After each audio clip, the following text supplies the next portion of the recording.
shared work plan eligibility. Mr. President, I have the honor to announce the passage by the House of the following House file herewith transmitted. House File Number 132, a bill for an act relating to state government. Patrick D. Murphy, Chief Clerk, House of Representatives. There's no action required on the messages.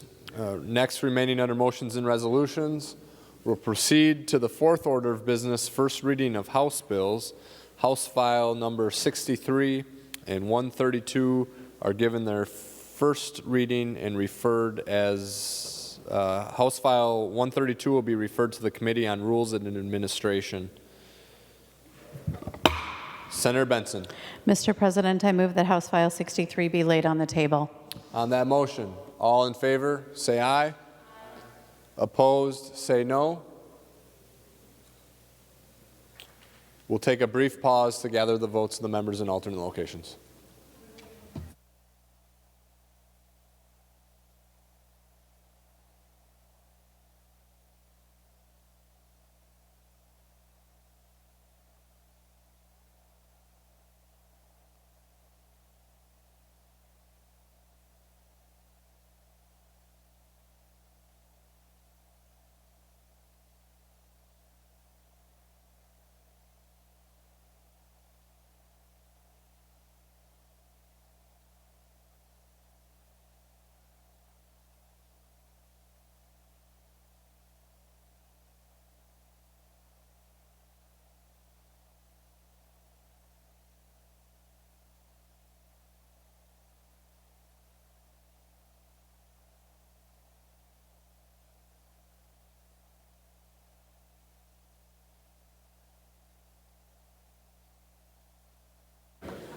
Receiving a sufficient number of aye votes, the motion prevails. Remaining under motions and resolutions, we have some authors' motions to be read by the Secretary. Senator Housley moves that the name of Senator Goggin be added as co-author of Senate File Number 37. Senator Westrom moves that the names of Senators Jasinski, Lang, and Dames be added as co-authors of Senate File Number 145. Senator Westrom moves that the name of Senator Draheim be added as co-author to Senate File 147. Senator Weber moves that the names of Jasinski and Johnson be added as co-authors to Senate File 154. We will take these authors' motions as one motion. All those in favor, say aye. Opposed, say no. We'll take a brief pause to gather the votes of the members in alternate locations.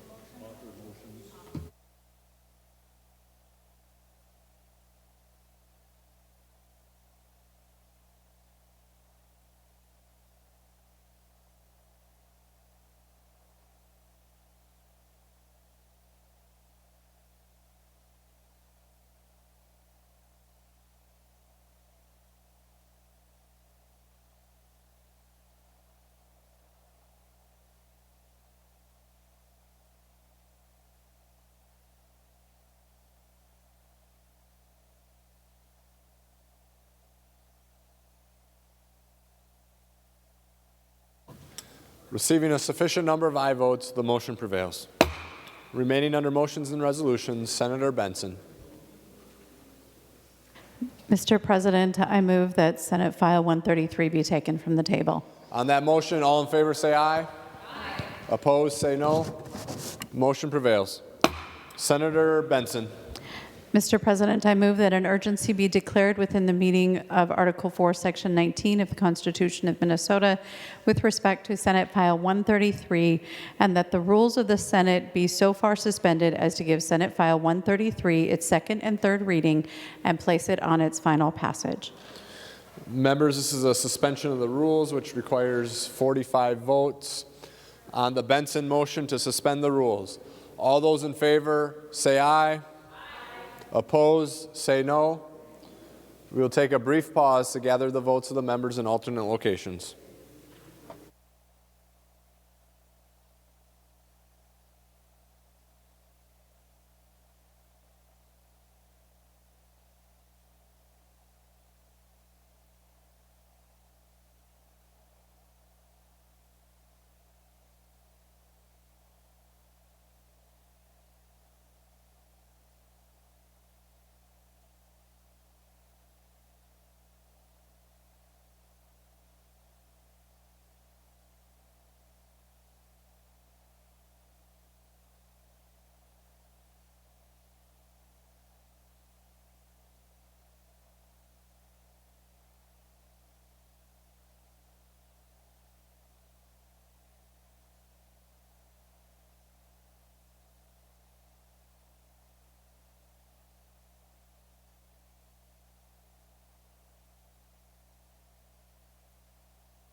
Receiving a sufficient number of aye votes, the motion prevails. The Secretary will give Senate File 133 its second reading. Senate File Number 133. Second reading. We have Senate File 133 in front of us. Senator Abler. Thank you, Mr. President. And this is the potential of being, I think, one of the more important, at least more visible bills with benefit that we've done, and maybe one of the more visible benefits of the COVID money going forward. If you're aware, a lot of the day services and different disability services have really turned to have had no revenue and no clients while through the COVID pandemic. The clients have pretty much languished in their own homes or in their group homes, and they've been unable to maintain their jobs that they've had outside of those group homes or at the day services facilities, DT&Hs and the DACs. And many services for children with autism and other people with many disabilities of all sorts have been unable to get services, and the places have had no revenue. And so the COVID, as I said this morning, Mr. President, the COVID pandemic will go away, and we very much need to have these sites available to be open at that point. And what this bill does is it takes COVID money and it helps these places to actually stay open. And it's the topic, the name of the phrase is retention. And these are retention payments that would go to the various sites based upon their overhead to actually help them stay open. It's $30 million from the COVID fund. The ARC is supporting this. The governor is officially neutral, which I take as a really good sign. And what it would do, the $30 million would be, and we took every technical advice that DHS offered us, and we think it's actually extremely workable. The money would start in April, retro, and go into December. At December 5th, the money kicks back into the COVID fund. And so, but the money would begin July 1st. And they would take 25% of the revenue of these various facilities and based upon their January revenues and get the money out the door right away. So July, August, September. And Mr. President and members, a lot of these places are closing or have already closed, and that's tragic if you happen to be one of the clients who likes your staff or the workers who have dedicated themselves to this work. And I'm just so excited that this is a possibility we can get this done. Let me just list the names of the kinds of services they are, and with that I'm almost done explaining it. So these are providers of adult day services, day training and rehabilitation, day support services, pre-vocational services, and structured day services. Employment exploration services, employment development services, employment support services, children's therapeutic supports and services, early intensive development and behavioral intervention, and non-emergency medical transportation services, except for those that are provided by public transit or not for hire vehicles. And so, but the point is, the infrastructure particularly in greater Minnesota, but even in the metro here, is on the verge of collapse. Just lately, 100 Opportunity Partners closed a place in Coon Rapids, and other places are just on the verge or have closed. And so I really want to thank the people that have helped move this far. Senator Isaacson, Senator Kiffmeyer, Senator Coran, Senator Hoffman. And I'm excited at the prospect that this can go forward. And with that, Mr. President, I'll move the A1 amendment, which is a delete all, which says everything I just said about this bill. Senator Abler offers the A1 amendment.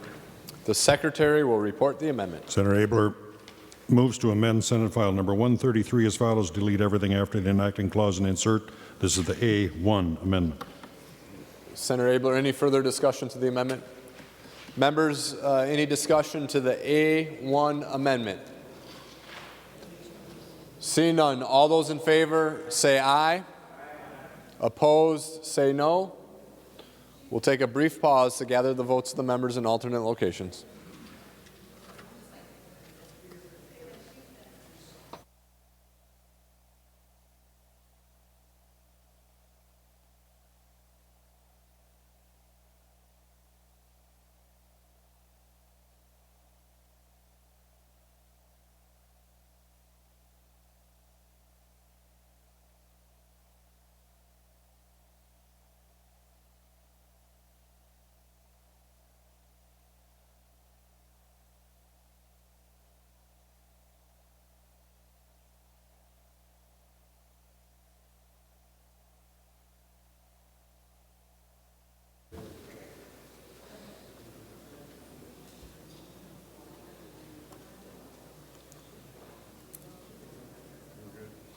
Receiving a sufficient number of aye votes, the motion prevails. The amendment is adopted. Further discussion on Senate File 133 as amended. Senator Hoffman. Thank you, Mr. President. There's an amendment at the desk, the A2, and I have it here. Senator Hoffman offers the A2 amendment. The Secretary will report the amendment. Senator Hoffman moves to amend the Abler Amendment to Senate File number 133 as follows, page 1, line 32. This is the A2 amendment. To the amendment, Senator Hoffman. Thank you, Mr. President. And what this does is it just clarifies the future improvement or future involvement of community-based initiatives is what we passed off this floor a couple of days ago. So it should be a friendly amendment. Senator Abler, please accept it. Discussion on the A2 amendment. Senator Abler. Thank you, Mr. President. It's more than friendly. It actually advances the scope of what we're doing. This bill you could describe as an emergency lifeboat for these many entities. But still, we want to, in Senate File, House File 11 that we passed, the omnibus, we changed the focus of disability service to be more independent and kind of futuristic. And this just says, to the extent you can use this money for planning to even do a better job with your services. And I want to thank the ARC for their help with this amendment and many, many providers who have been staple in getting this together. Mr. President, I urge members to vote yes. Thank you. Members are on the A2 amendment. All those in favor, say aye. Opposed, say no. We'll take a brief pause to gather the votes of the members in alternate locations.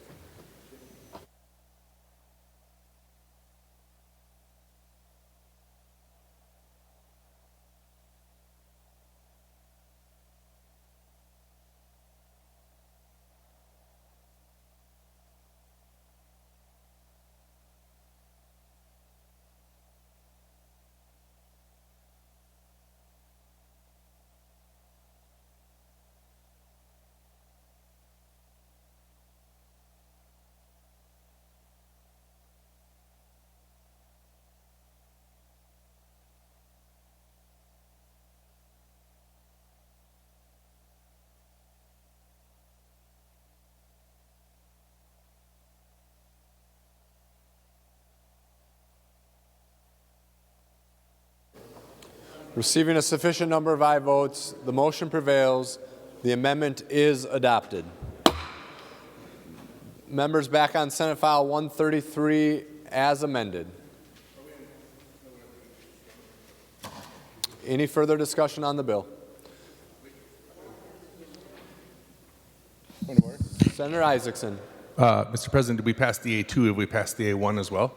We did. Okay, thank you. Yep. 2 amendments have been adopted. Members were on Senate File 133 as amended. The Secretary will give Senate File 130 to Senator Rosen. The Secretary will give Senate File 133 its third reading. Senate File number 133, a bill for an act relating to human services. Third reading. Final discussion on the bill. Senator Rosen. Thank you, Mr. President. I kind of lost track of where we were on that bill. But I just want to thank Senator Abler and Senator Hoffman for this very important piece of legislation, and anybody else who had their hands in there. Senator Kiffmeyer, too. I see you had your hands. Senator Curran, this is extremely important. I'm sure there's not one person on this floor that hasn't heard from their providers about this issue, and I can't be more thrilled with it. I also did want to point out in the A1 amendment on line 12 and 13 that any money that is not expended by December 5th would go back into the CRF account. So that can be used. So we make sure that all the money for the CRF has been expended by December 30th. So members, please, this is a great bill. And again, thank you very much for your work. Final discussion on the bill. Senator Kiffmeyer. Thank you, Mr. President and members. Well, we hear a number today, Senate File 133. We hear about amendments. We hear about the different entities that this does affect. But members, what I want to speak to is the Minnesotans out there who need this kind of legislation. Probably amongst the 2 groups of Minnesotans that I consider the most vulnerable are elderly, those who are in assisted living, nursing homes, are elderly, we have a particular responsibility to look out for them in those last decades of their life. They are in that vulnerable stage. The next group that I think is also very vulnerable is those with disabilities. They may be mental or physical, whatever it may be. They are dealing with overwhelming challenges just in their daily life. And entities like the daycare, like day training and habilitation, these are the ones that work specifically with this group of folks who have disabilities to help them to work in life, to be productive, to do important work, to feel valued, to have a purpose. And all of these entities to support those with disabilities are affected by this. And so we're not just passing Senate File 133, we are passing valuable legislation to support this vulnerable group of Minnesotans. And so, Mr. President, members, I urge everybody to vote yes for Senate File 133 and vote yes for the vulnerable amongst us who need the source of support that these entities give. Thank you, Mr. President. Members, we're on final passage of Senate File 133. Senator Hoffman. President, I just want to say 2 days ago when we were first talking about this, it is a sense of urgency and survival, and this is a lifeline, and this shows that Minnesota can do things when it's done, when you set the partisan political bickering aside and you do it for what's intended to do. And I'm absolutely honored to be part of this conversation. And this is a proud moment for our Senate to be able to come together and say, we're not forgetting about those people in the state of Minnesota that are most vulnerable. So thank you, Senator Abler, for sticking with this. And thank you, Senator Isaacson, Senator Mary Kiffmeyer. I'll keep going down the list if you want, Senator, Mr. President, but I won't. I just want to say thank you. Final discussion on the bill. Senator Isaacson.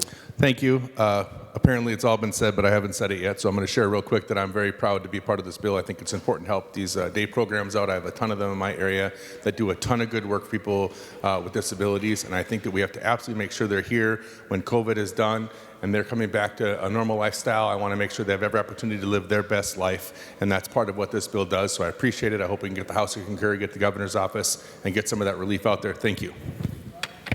Final discussion on the bill. Senator Abler. Thank you, Mr. President. It's all been said really well. This is what happens when good people work together to do good things. And we pray it succeeds, and I pray the House will pass it, and it can go off to the governor, as Senator Isaacson said. Thank you for all the help from everybody who touched this. Please vote green. Thank you. Members, we're on final passage of Senate File 133 as amended. Seeing no further discussion, the Secretary will take the roll.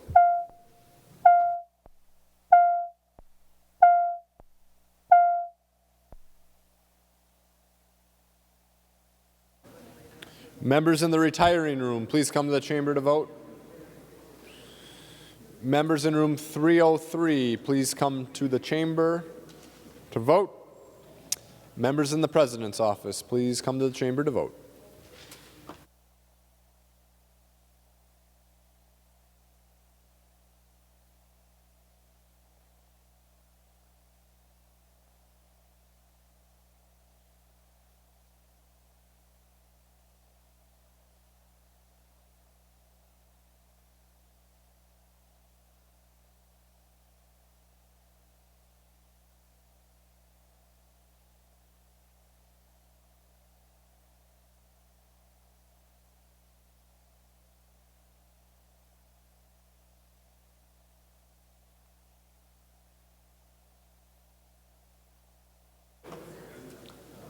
Members in room 323, please come to the chamber to vote. Members in room 237, please come to the chamber to vote. Members in room 206, please come to the chamber to vote.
I will call on Senator Frentz to report the votes of the members voting under Rule 40.7. Senator Frentz. Thank you, Mr. President. Senator Carlson votes aye. Senator Carlson votes aye. Senator Frentz. Senator Eaton votes aye. Senator Eaton votes aye. Senator Frentz. Senator Lane votes aye. Senator Lane votes aye. Senator Frentz. Senator Latz votes aye. Senator Latz votes aye. Senator Frentz. Senator Newton votes aye. Senator Newton votes aye. Senator Frentz. Senator Pappas votes aye. Senator Pappas votes aye. Senator Frentz. Senator Rest votes aye. Senator Rest votes aye. Senator Frentz. Senator Sparks votes aye. Senator Sparks votes aye. Senator Frentz. Senator Wickland votes aye. Senator Wickland votes aye. I'll call on Senator Jasinski to report the votes of the members voting under Rule 40.7. Oh, Senator Frentz. Thank you, Mr. President. Senator Hayden votes aye. Senator Hayden votes aye. Senator Jasinski. Thank you, Mr. President. Senator Anderson B. votes aye. Senator Anderson B. votes aye. Senator Jasinski. Thank you, Mr. President. Senator Chamberlain votes aye. Senator Chamberlain votes aye. Senator Jasinski. Thank you, Mr. President. Senator Hall votes aye. Senator Hall votes aye. Senator Jasinski. Thank you, Mr. President. Senator Howe votes aye. Senator Howe votes aye. Senator Jasinski. Thank you, Mr. President. Senator Ingebrigtsen votes aye. Senator Ingebrigtsen votes aye. Senator Jasinski. Thank you, Mr. President. Senator Lang votes aye. Senator Lang votes aye. Senator Jasinski. Thank you, Mr. President. Senator Newman votes aye. Senator Newman votes aye. Senator Jasinski. Thank you, Mr. President. Senator Senjum votes aye. Senator Senjum votes aye. Senator Jasinski. Thank you, Mr. President. Senator Westrom votes aye. Senator Westrom votes aye. All members having voted who have the desire to vote, the Secretary will close the roll. There being 67 ayes and 0 nays, the bill is passed and its title agreed to. Remaining under motions and resolutions, Senator Rosen. Thank you. Mr. President, I move that Senate file number 106 be taken from the table. On that motion, all in favor, say aye. Aye. Opposed, say no. Motion prevails. Senator Rosen. Thank you, Mr. President. I move that the urgency be declared with the meaning of Article 5, for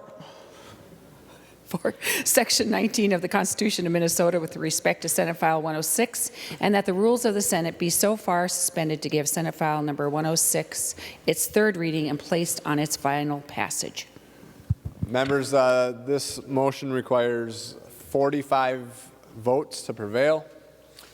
On the Rosen motion to suspend the rules, all those in favor say aye. Aye. Opposed, say no. We'll take a brief pause to gather the votes of the members in alternate locations.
Receiving a sufficient number of aye votes, the motion prevails. Members, we have Senate File 106 in front of us. Senator Benson. Thank you, Mr. President. I'd like to move the A4 amendment. Senator Benson offers the A4 amendment. The secretary will report the amendment. Senator Benson moves to amend Senate File Number 106 as follows. Delete everything after the enacting clause and insert. This is the A4 amendment. To the amendment, Senator Benson. Thank you, Mr. President. The A4 amendment is a delete everything amendment.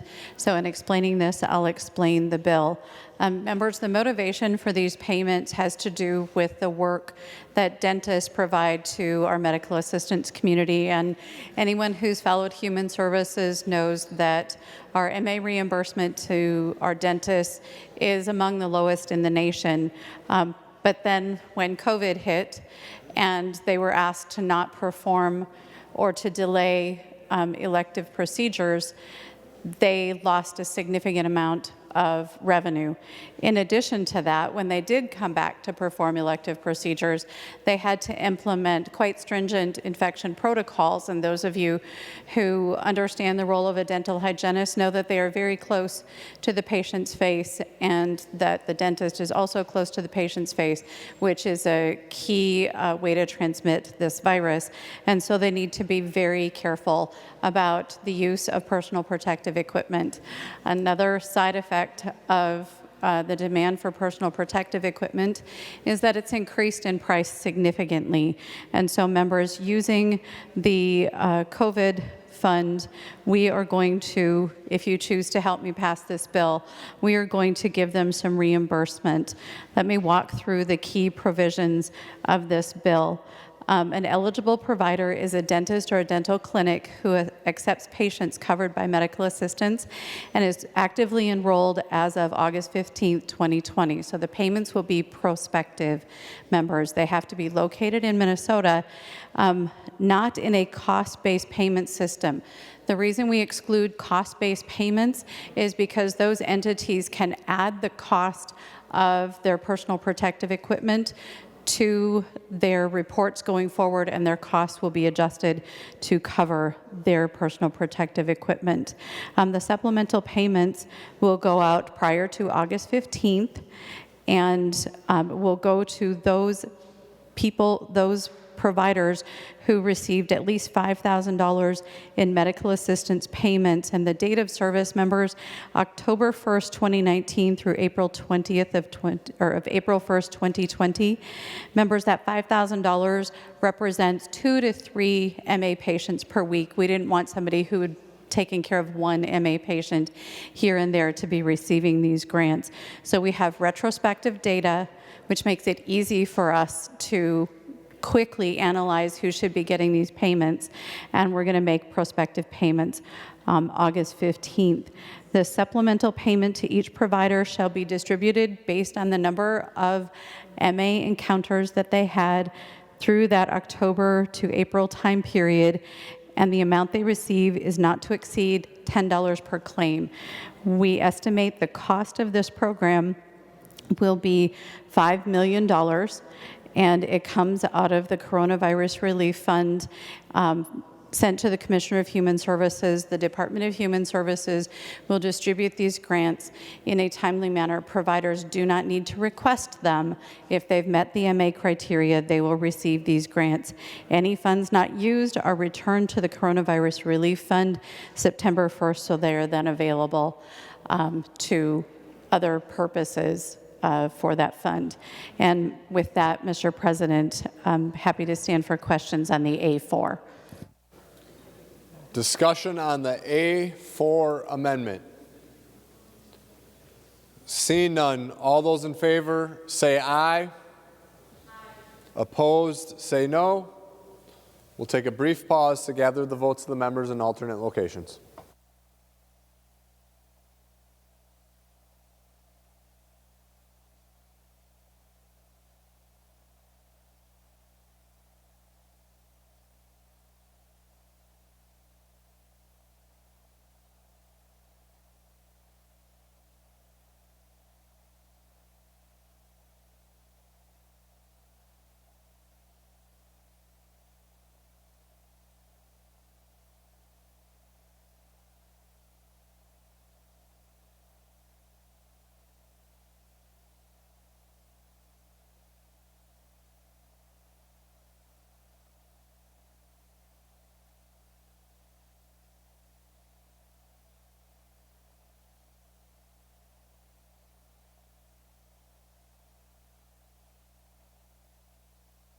Receiving a sufficient number of aye votes, the motion prevails. The amendment is adopted.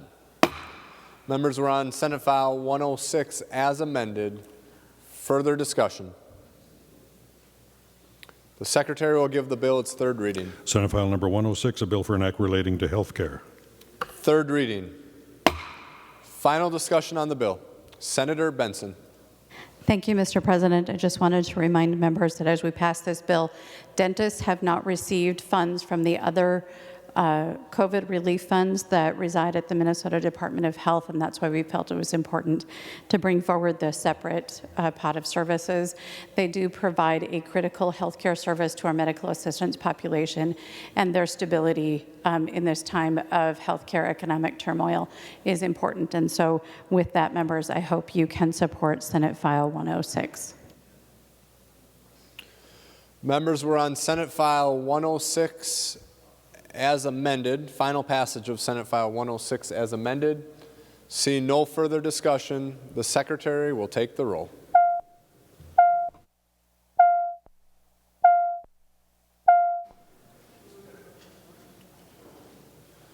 Members in the retiring room, please come to the chamber to vote. Members in room 303, please come to the chamber to vote. And members in the President's office, please come to the chamber to vote.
Members in room 323, please come to the chamber to vote. Members in room 237, please come to the chamber to vote. And members in room 206, please come to the chamber to vote.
I'll call on Senator Jasinski to report the votes of the members voting under Rule 40.7. Senator Jasinski. Thank you, Mr. President. Senator Anderson B. votes aye. Senator Anderson B. votes aye. Senator Jasinski. Thank you, Mr. President. Senator Chamberlain votes aye. Senator Chamberlain votes aye. Senator Jasinski. Thank you, Mr. President. Senator Hall votes aye. Senator Hall votes aye. Senator Jasinski. Thank you, Mr. President. Senator Howell votes aye. Senator Howe votes aye. Senator Jasinski. Thank you, Mr. President. Senator Ingebrigtsen votes aye. Senator Ingebrigtsen votes aye. Senator Jasinski. Thank you, Mr. President. Senator Lang votes aye. Senator Lang votes aye. Senator Jasinski. Thank you, Mr. President. Senator Newman votes aye. Senator Newman votes aye. Senator Jasinski. Thank you, Mr. President. Senator Senjum votes aye. Senator Senjum votes aye. Senator Jasinski. Thank you, Mr. President. Senator Westrom votes aye. Senator Westrom votes aye. I'll call on Senator Frentz to report the votes of the members voting under Rule 40.7. Senator Frentz. Thank you, Mr. President. Senator Carlson votes aye. Senator Carlson votes aye. Senator Frentz. Senator Eaton votes aye. Senator Eaton votes aye. Senator Frentz. Senator Hayden votes aye. Senator Hayden votes aye. Senator Frentz. Senator Lane votes aye. Senator Lane votes aye. Senator Frentz. Senator Latz votes aye. Senator Latz votes aye. Senator Frentz. Senator Newton votes aye. Senator Newton votes aye. Senator Frentz. Senator Pappas votes aye. Senator Pappas votes aye. Senator Frentz. Senator Rest votes aye. Senator Rest votes aye. Senator Frentz. Senator Sparks votes aye. Senator Sparks votes aye. Senator Frentz. And Senator Wickland votes aye. Thank you. Senator Wickland votes aye. All members having voted who have the desire to vote, the Secretary will close the roll. There being 67 ayes and 0 nays, the bill is passed and its title agreed to. Remaining under motions and resolutions will revert to the third order of business, messages from the House. The Secretary will read the messages. Mr. President, I have the honor to announce the passage by the House of the following House file herewith transmitted, House File Number 33, a bill for an act relating to education, making certain policy changes for pre-kindergarten through grade 12 education, including general education. Mr. President, I have the honor to announce the passage by the House of the following House file herewith transmitted, House File Number 41, a bill for an act relating to human services. Mr. President, I have the honor to announce the passage by the House of the following House file herewith transmitted, House File Number 108, a bill for an act relating to state government delaying implementation of a state board providing COVID-19 grant and appropriation extensions. Patrick D. Murphy, Chief Clerk, House of Representatives. There's no action required on those messages. Remaining under motions and resolutions, we'll move to the fourth order of business, first reading of House bills. House file numbers 33, 41, and 108 are given their first reading and referred as indicated. Senator Benson. Mr. President, I move that House Files 33, 41, and 108 be laid on the table. On that motion, all in favor, say aye. Aye. Opposed, say no. Motion prevails. Remaining under motions and resolutions, Senator Benson. Mr. President, I move that House File 33 be taken from the table. On that motion, all in favor, say aye. Aye. Opposed, say no. Motion prevails. Senator Benson. Mr. President, I move that an urgency be declared within the meaning of Article 4, Section 19 of the Constitution of Minnesota with respect to House File 33, and that the rules of the Senate be so far suspended as to give House File 33 its second and third reading and place it on final passage. Members, this motion requires 41 votes, 45 votes to prevail. On the Benson motion to suspend the rules, all those in favor say aye. Aye. Opposed, say no. We'll take a brief pause to gather the votes of the members in alternate locations.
Receiving a sufficient number of aye votes, the motion prevails.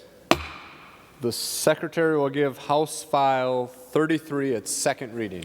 House File Number 33, a bill for an act relating to education. Second reading. Members, we have House File 33 on the floor in front of us. Senator Nelson. Thank you, Mr. President. Well, we are glad to have House File 33 in front of us. We know it as Senate File 26 in this body. And this is the Education Policy Bill. You might recall that we did pass the Education Finance Bill a few weeks ago. That makes sure that our schools get the funding that they were expecting and some flexibility as well in using those funds. Tonight's bill is about some of the policy issues that are necessary for our schools to continue to do the excellent work that they do. And before I mention these brief policy issues, I must say a heartfelt thank you. We cannot do the work we do here without the excellent staff. Gregory Marcus, the committee administrator, has been phenomenal. His knowledge is vast, his expertise, and I so appreciate his ability to get all the right pieces, the people that we need, and run those hearings. And also Ed Cook, our researcher. Ed has a great knowledge as well and experience with education, and any question as far as history or what has been done before or what might help or be better, Ed Cook is always right there. And then Anne Marie Lewis, our staff, our counsel, Betsy Jelseth,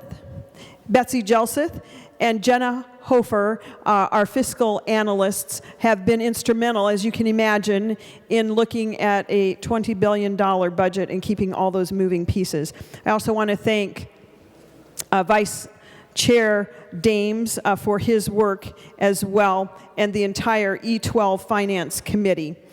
Members, the bill before us, as I said, are a small collection of policies that both the House and the Senate Education Committees have worked together on. Actually, they were agreed upon in our regular session, and as you recall, we were on the floor here as they were being passed out of the House, but unfortunately they didn't get over here in time for our required constitutional sine die adjournment.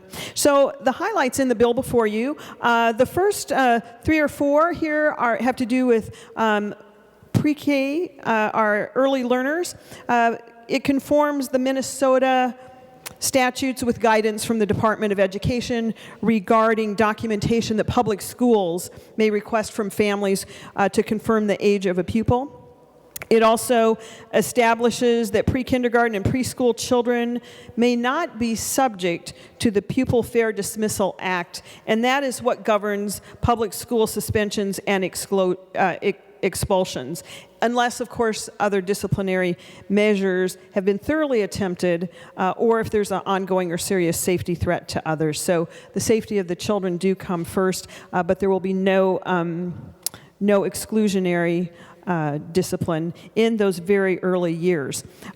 This bill also adds an alternative deadline for 3-year-olds who need to complete developmental screening. It also extends a deadline for early childhood programs to have that quality rating of a 3 or 4. And we've worked very hard in this body to make sure that we have high quality early learning. And we're looking, we had planned that by July 1 of this year, 2020, in order to use those early learning scholarships, a provider had to be rated with a 3 or 4 star. And with the advent of the COVID pandemic, that has just not been possible. So members, we are moving that back until July 1 of 2024.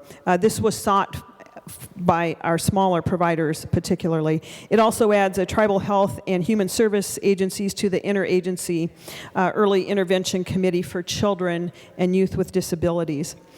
And then in the K-12 side, this law adjust the school contracts permits, but it does not require, but it permits a school district to enter into a transportation busing contract of longer than 2 years. That's currently the limit. And as you know, sometimes that's very difficult, particularly when you're looking at the high cost of the large buses. We have put a cap of 10 years in place for such contracts. And again, this is permissive. It does not require, but it does give school districts that option. In addition, this bill modifies the current law regarding the notice that school districts must send out when they have a referendum. Our current law says that they cannot send the information out more than 30 days prior to the referendum. But obviously, this law predated our early voting laws. So we have people voting who would not yet be getting that information. And so this piece of legislation requires that school districts send that out no more than 45 days prior to the referendum. Good government piece there. That was a Senator Anderson bill, and the bus contracting was Senator Jasinski's initiative. Senator Chamberlain's bill regarding streamlining and clarifying what those school responsibilities are for screening and identifying dyslexia students or students who are having trouble reading. This was a clarification of a bill that we passed last year, and this was language developed by the Minnesota School Board Association. The bill extends the requirement for mental health training so that our Tier 1 and our Tier 2 teachers will also have that mental health training. We know that's one of the biggest concerns, actually, that we hear from our school staff and parents is mental health is one of the largest concerns in our school districts. We want to make sure that all of our teachers have that mental health training. This bill also requires schools to include vaping prevention instruction at least one time in the middle school and encourages that type of instruction in the upper grades as well. And as you know, when we entered session this year, we were shocked, stunned, and concerned about the uptick in tobacco amongst youth, and what we were seeing was the vaping epidemic in our schools. Kid-flavored pods with high nicotine levels were driving addiction. So we are glad that our school students will at least have some of this vaping prevention education. Many of our students were caught unaware, not knowing how addictive those high nicotine pods were. This bill also establishes a framework for local school policies when it comes to safe disposal of drugs.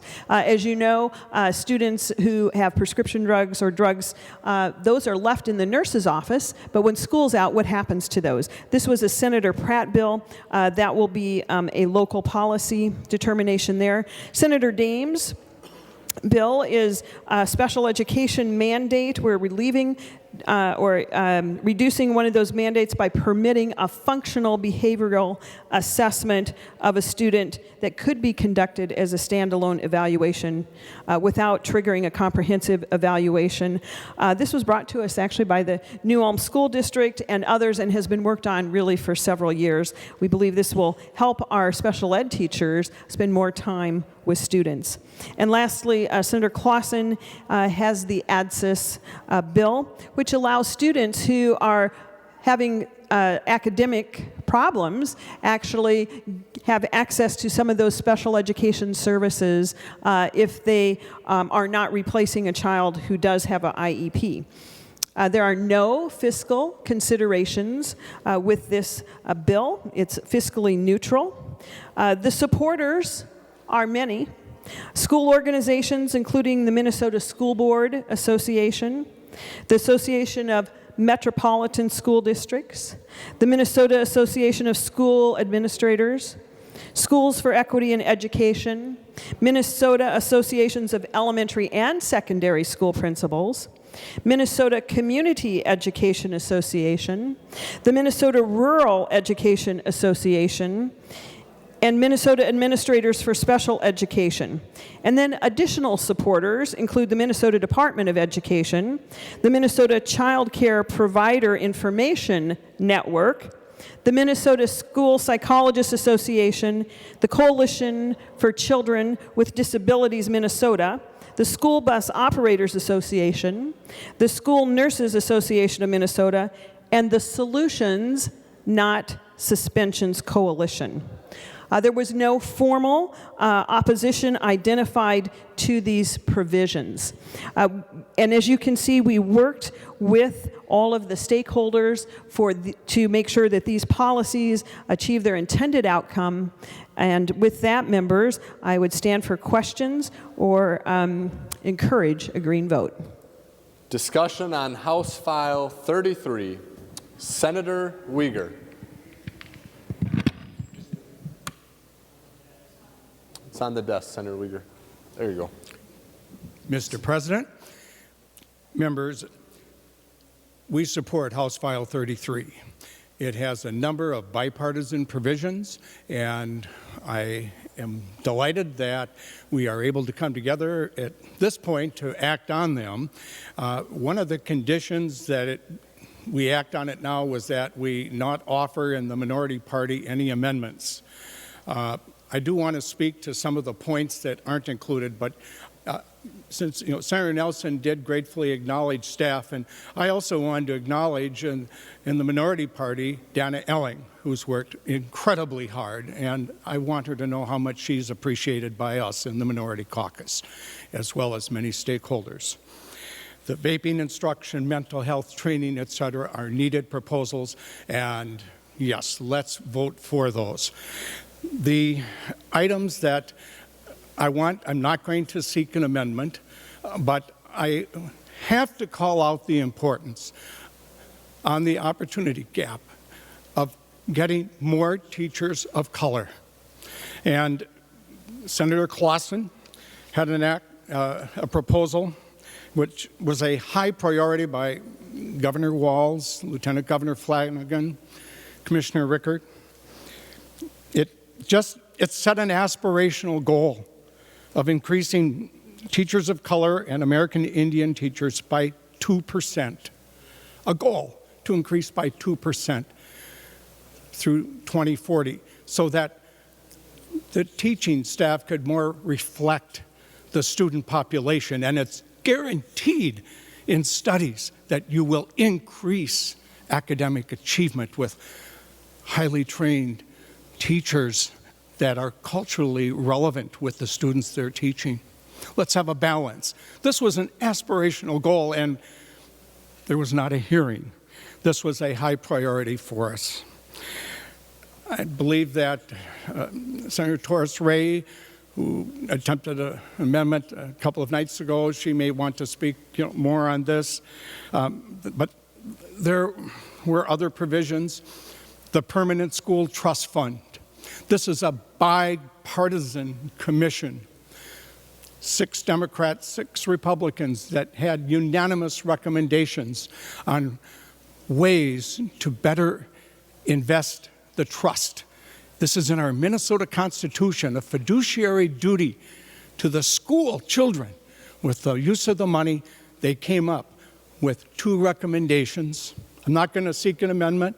I believe Senator Eichhorn had one of the proposals, and Senator Newton had it, couldn't get a hearing. Senator Eichhorn tried, but it didn't make it. And I wish it would have, because this was bipartisan, working together on behalf of the school children funds for that trust, and their recommendations, are rooted in terms of best serving the trust. But those provisions did not get a hearing until the very end, a Zoom telephone call with the chair. So maybe that qualifies as a hearing. But there were a lot of attempts. There's other provisions, and I know I've lamented before that most of us in the minority party did not have a hearing on anything all session. We're happy that we could be co-authors on the provisions in House File 33. We feel we could have strengthened it with additional provisions. So with those comments, with those concerns as to what we didn't have, let's at least move forward with what is included in House File 53 and hopefully improve in addressing the need to close the opportunity gap and other initiatives in the future.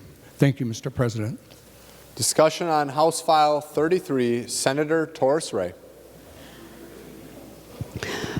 Thank you, Mr. President. Thank you, members. I will also vote for House File 33, but I wanted to let members know that we had an opportunity to move significant education policy this year, and we were never given that opportunity. Not only didn't we get an opportunity to present our bills and get a vote, we never had a discussion on these issues. We were never given a chance to interact as a group of policymakers in the Education Committee, interact with the public, interact with experts on key issues impacting our schools today. And I have to tell you, members, this is the first time in 14 years where we saw an opportunity to really bring experts to change practices that need to be changed. And not only that, we were given the opportunity by the Walz administration to really dive into some concepts of partnerships with tribal nations that we have not heard before. We just didn't even give that administration a chance to have this presentation and to bring that to us, from expertise that our lieutenant governor brings to our state that is recognized nationwide. We didn't do that in our committee, and it's absolutely important that you know that the chair and the majority caucus didn't allow that opportunity. I hope that we have that opportunity in the future. And I want to talk to you about 4 concepts that were presented to us as an opportunity, but we didn't get hearings for. The first one was to really look at some of the policies around Native children and how do we really need to collect data, analyze data, and form collaboratives with tribal nations to look at education from a more holistic perspective, not just academic, but to look at services that kids need around mental health, systems of support. We didn't do that. Another opportunity that we missed was an opportunity to really look at cultural competency and how do we assess the cultural competence of administrators and teachers, knowing that cultural competence is just the ability to understand, interact, and work with people from different cultures. It's that simple. We didn't do that. We were also called to have a conversation about lunch. Do we have policies that are consistent across districts for children who cannot afford, for families who cannot afford to buy lunch? And what does that mean today in our state? Who can afford lunch? Who cannot afford lunch? And what are the policies that are in place so that we don't have situations where kids are embarrassed in front of their classmates for not having money to pay for their lunch? We didn't do that. We also were invited to have a conversation about suspensions. We have some of the most complicated issues in schools in terms of suspending African American children who are 5 years old. And we lead the nation on suspensions of African American students and Native students and now Latino students. But we were not given a chance to even have that conversation. And we have experts who are recognized nationwide on alternative methods for disciplining children. But we just did not were not given the opportunity to have that conversation. I think this is very unfortunate, and I feel that we cannot continue to do this in education. We cannot continue to be in this bubble thinking that we control the outcome, because when we think that, what happens is that the result right now is in the statistics that are embarrassing. Minnesota has some of the largest disparities in the country, and we keep talking about the achievement gap, but we take very little action because we just don't want to hear from the experts in those communities that have been working with diverse populations for years. This is very unfortunate, Mr. President and members, and I hope that we change the direction if we really care about children of color and Indigenous children in our state. Thank you. Further discussion on House File 33. Senator Swedzinski.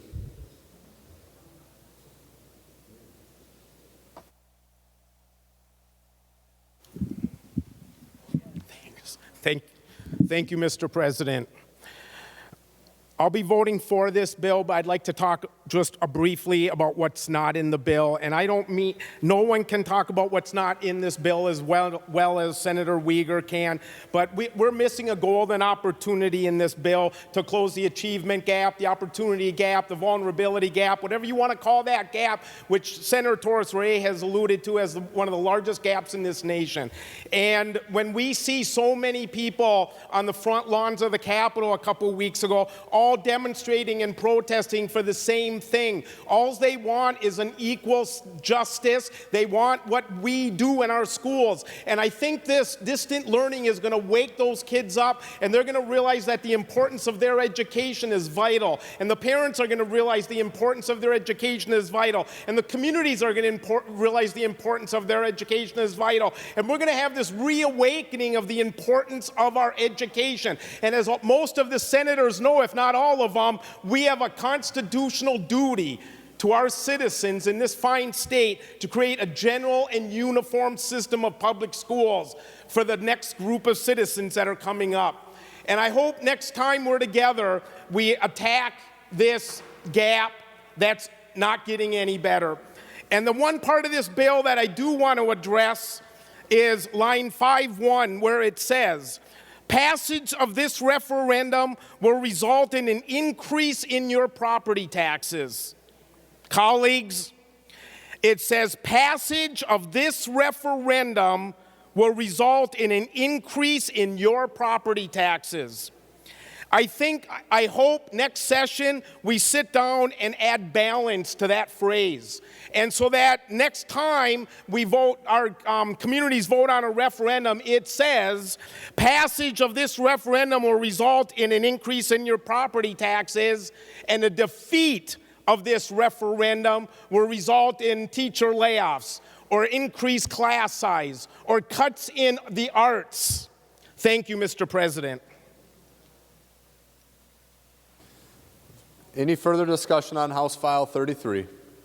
The Secretary will give the bill its third reading. House File Number 33, a bill for an act relating to education. Third reading. I have Senator Matthews on the list. I do know that he's in a room upstairs. Any final discussion while Senator Matthews is making his way down? Senator Nelson. Thank you, Mr. President. Well, I appreciate Senator Uyghur's comments. He was lead in the committee as well as Senator Swedzinski, who was on the committee, and of course Senator Torres Ray and I have served on many education committees together. And I do want to acknowledge and understand the fact that when COVID hit Minnesota and we shut down, it is true. We lost a significant amount of hearing time. And we did not get to hear the normal number of bills that we usually hear in the Education Committee. And of course, it was also a short session to start with.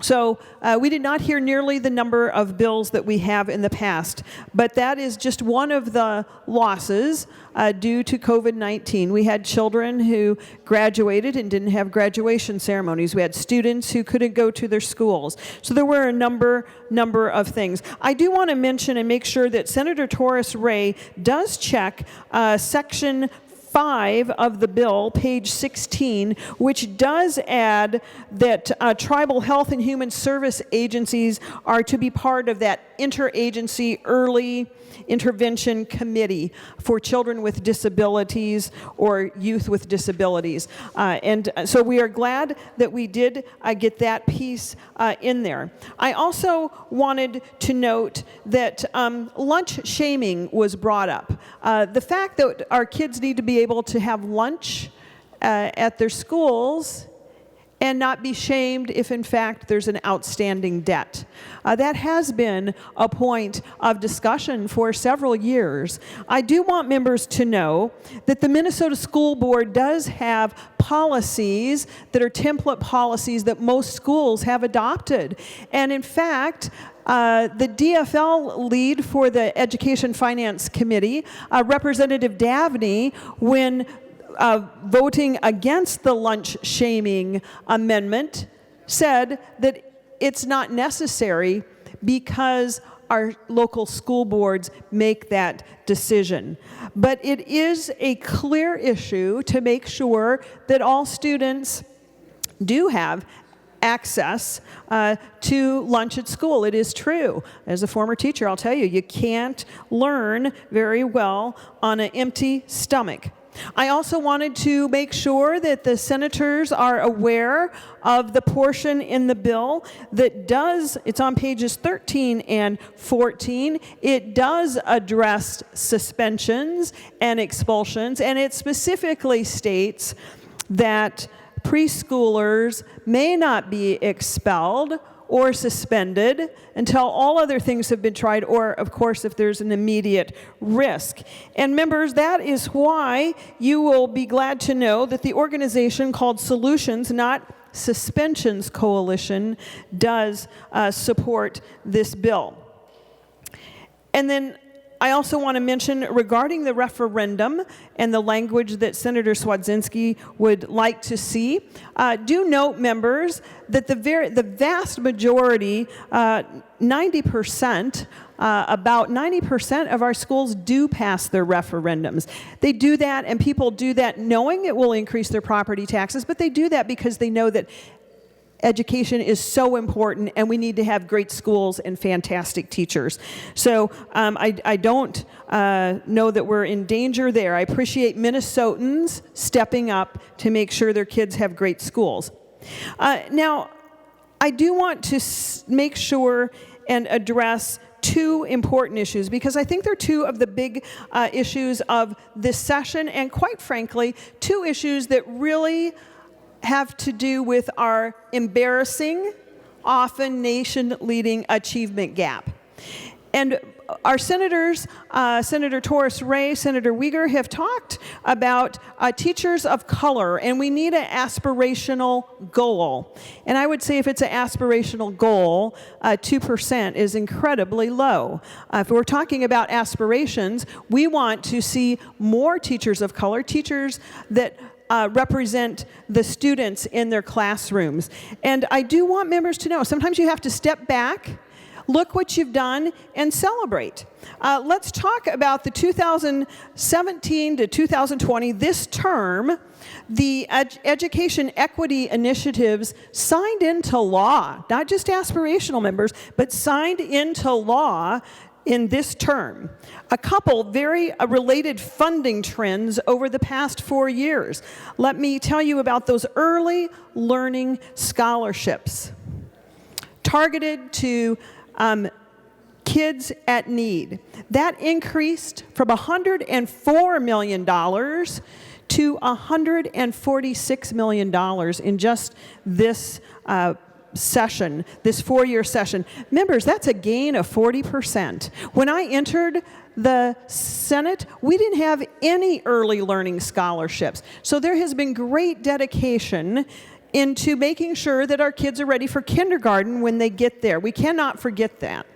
And then, of course, there's the Achievement and Integration Aid for Minnesota, and that increased from $135 million in 16-17 to $164 million. Members, that is a 21% increase. Then let's talk about the Teachers of Color accomplishments. In 2017, the following were not only aspirational, written as a bill, but were passed and signed into law. You all helped pass these things. Grants for teachers of color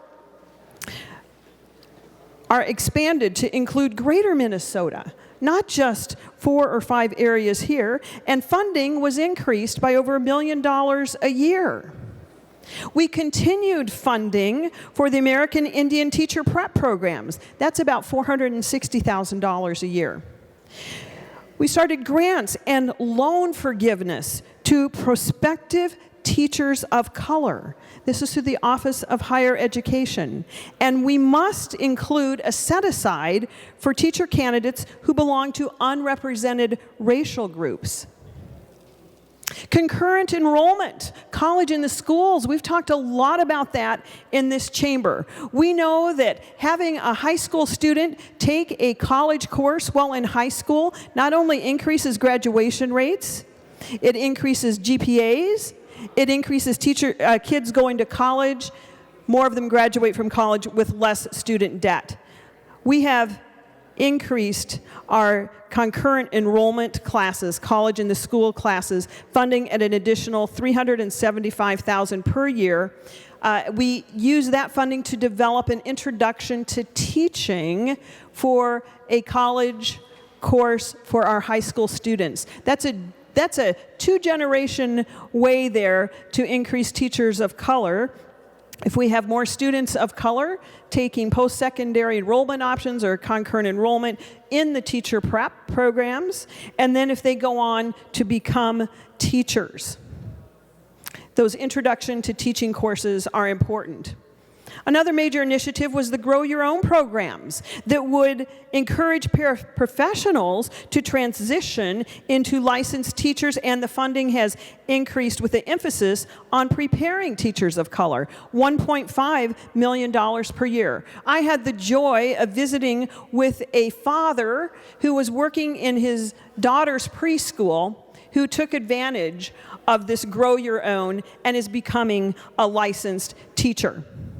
Our alternative teacher compensation, our Q-Comp, allows our schools for Grow Your Own to pay hiring bonuses for hard-to-fill positions, such as teachers of color. That's right, our schools are able to give hiring bonuses for teachers of color.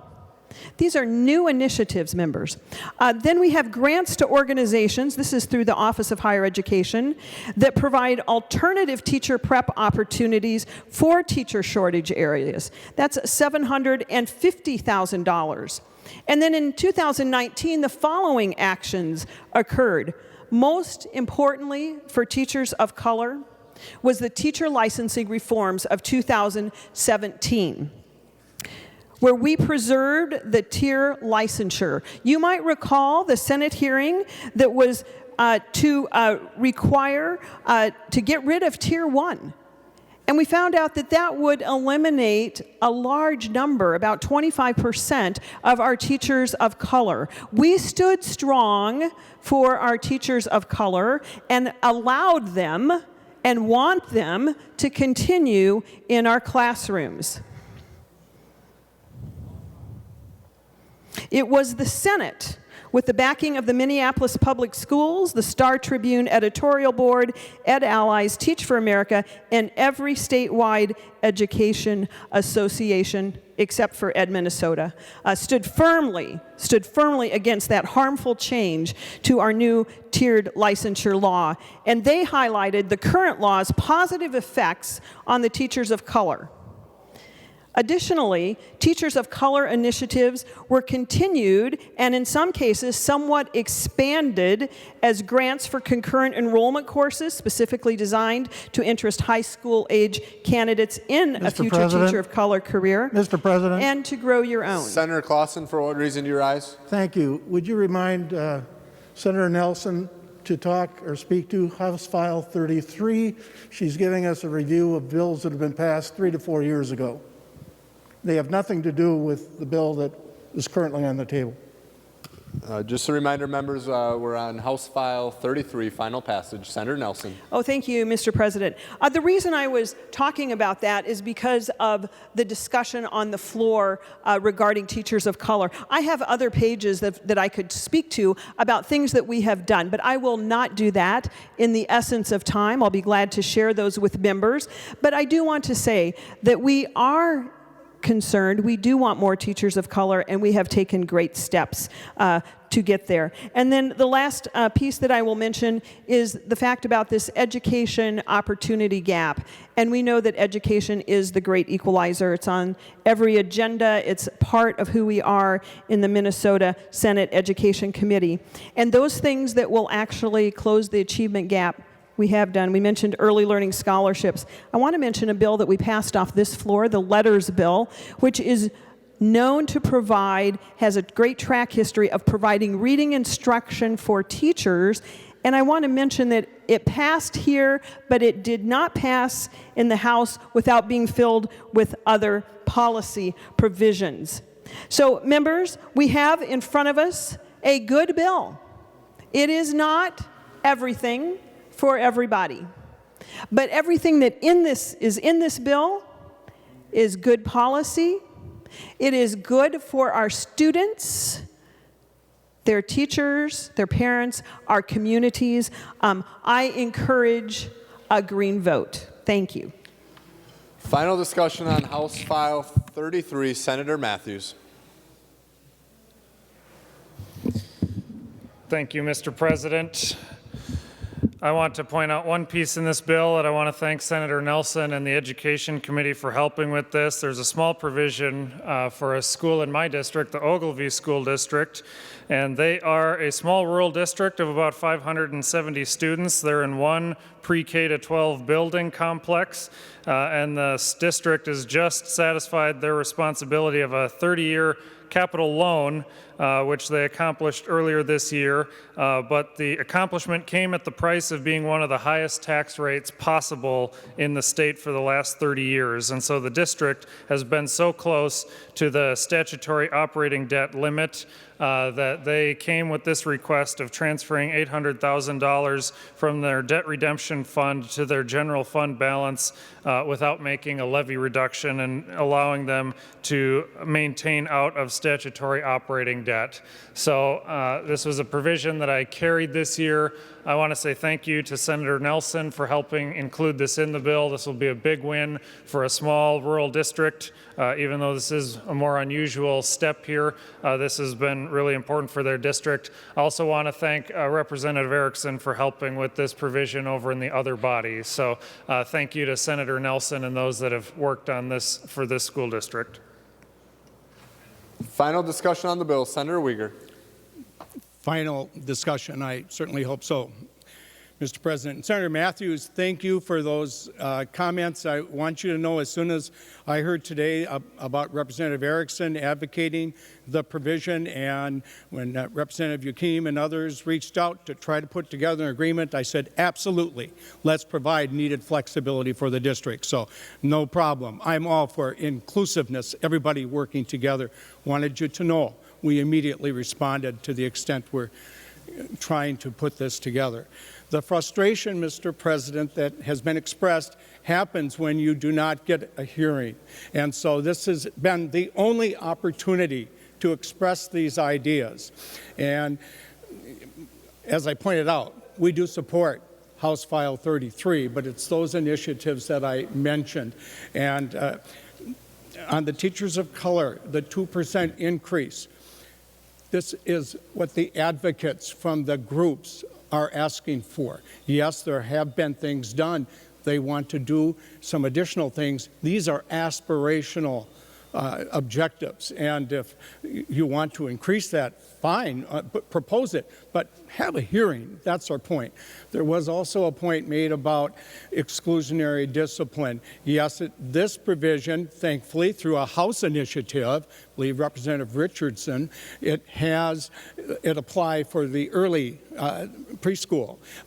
The problem that Senator Torres Ray was referring to, particularly amongst Black Americans and minorities, is for in high school, where we have a very high exclusion rate, leading ultimately to a lower graduation rate.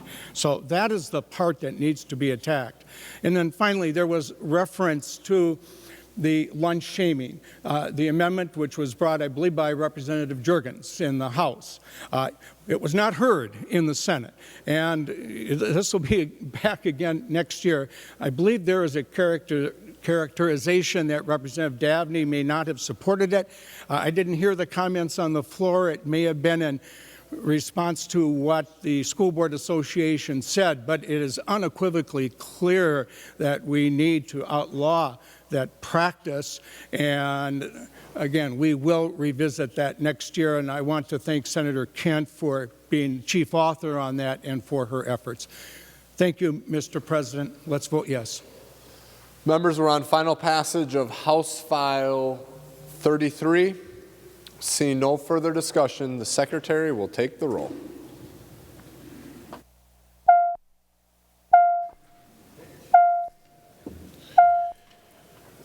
Members in the retiring room, please come to the chamber to vote. Members in room 303 and members in the President's office, please come to the chamber to vote.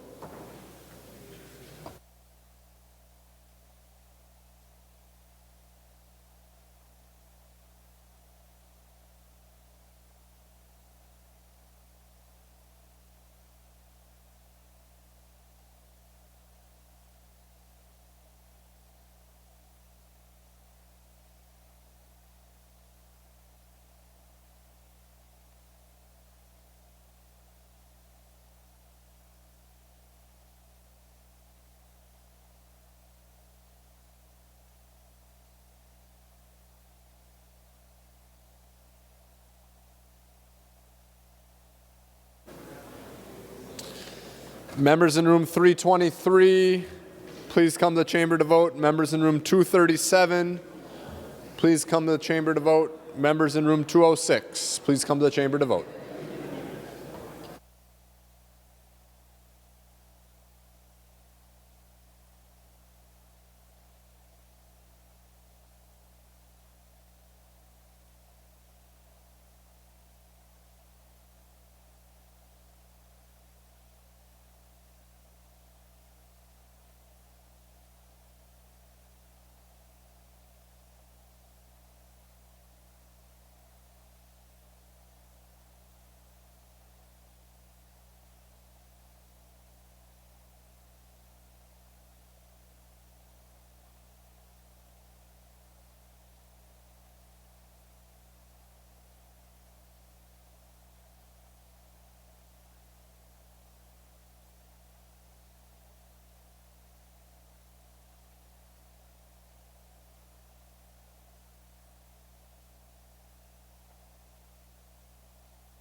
I will call on Senator Frentz to report the votes of the members voting under Rule 40.7. Senator Frentz.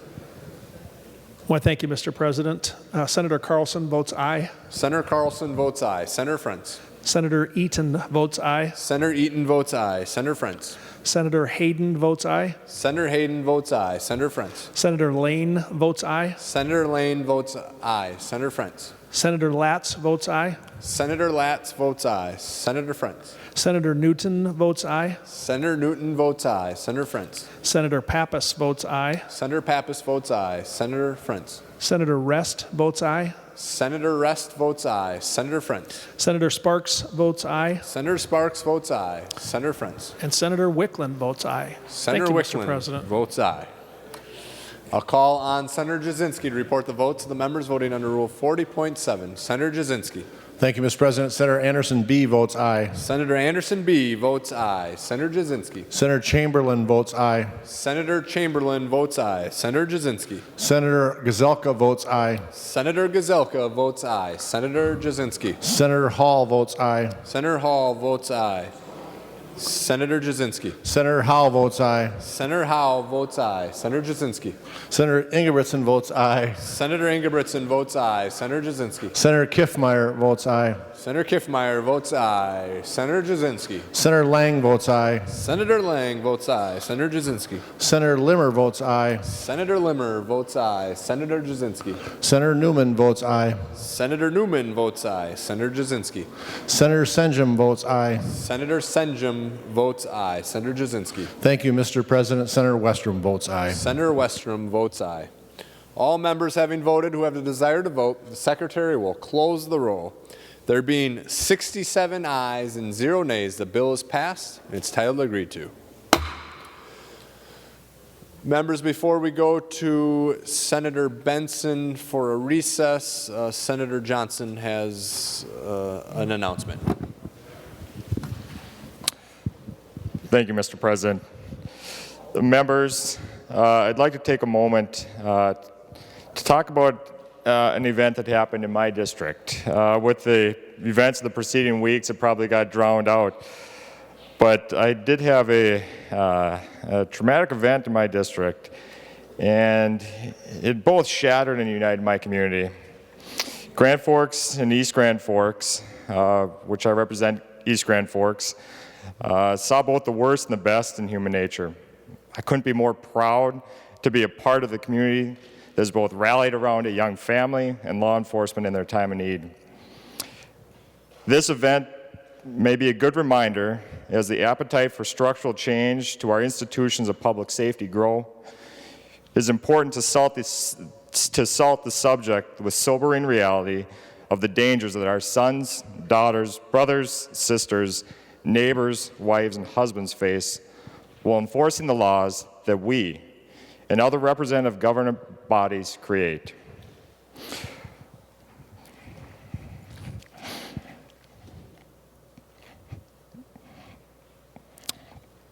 With the blessing of a young widow named Mandy, I would like to take a moment to remember the life of an officer, Officer Cody Holte. For a moment, I'd like to yield to Senator Eakin. Senator Eakin. Thank you, Mr. President. Members, I'm going to read the beginning portion of a Senate resolution honoring the life of Grand Forks Police Officer Cody Holte, who exemplified the best in law enforcement and made the ultimate sacrifice, protecting and serving the community that he loved. Whereas the strength and success of our communities depends upon the dedication and leadership of brave individuals, and whereas Grand Forks Police Officer Cody Holte, a highly respected peace officer, lost his life on Wednesday, May 27, 2020, while responding to assist deputies from the Grand Forks County Sheriff's Office who were fired upon as they served an eviction notice. And whereas Officer Holte was originally from Halstead, Minnesota, graduated from Norman County West High School in 2010, and went on to complete basic training and become a military engineer for the North Dakota National Guard. And whereas Officer Holte graduated from Minnesota State University Moorhead in 2015, where he studied criminal justice, sociology, and military science. And whereas Officer Holte was a first lieutenant in the North Dakota National Guard and a 3-year veteran of the Grand Forks Police Department, where he also served as a member of the Grand Forks Police Department's Honor Guard and the Northeast Regional Water Rescue Team. And now I would like to yield back to Senator Johnson. Senator Johnson. Thank you, Mr. President. Whereas Officer Holte has been described as a wonderful husband, father, brother, friend to all with a big heart and dedication to protecting and serving his community, and someone who will be severely missed. And whereas Officer Holte is survived by his wife Amanda, his 10-month-old son Gunnar, his parents, sister, twin brother, who survives as an officer in Fargo, and a large extended family. And therefore be it resolved by the Senate of the State of Minnesota that it mourns the loss and honors the life of Police Officer Cody Holte and extends its sincerest condolences to his family and friends. And be it further resolved that the Senate and the Secretary of the Senate is directed to prepare an enrolled copy of this resolution to be authenticated by the Secretary's signature and that of the Chair of the Senate Rules and Administration Committee, and transmitted to the family of the officer of Cody Holte. Mr. President, I ask for a moment of silence.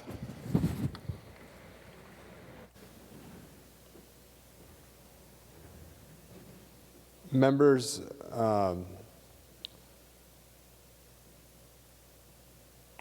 why don't we go to the recess, and then we will do the moment of silence. Are there any other announcements before we go to Senator Benson for the recess?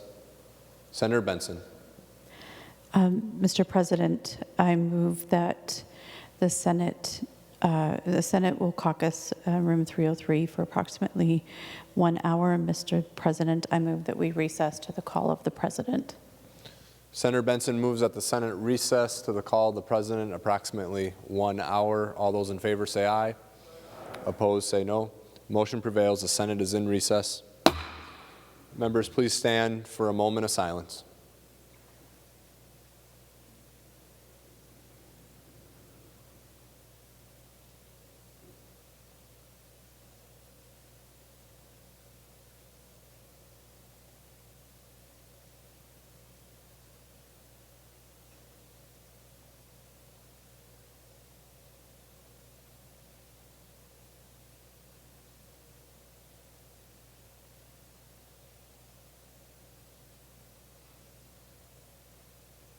Thank you, members.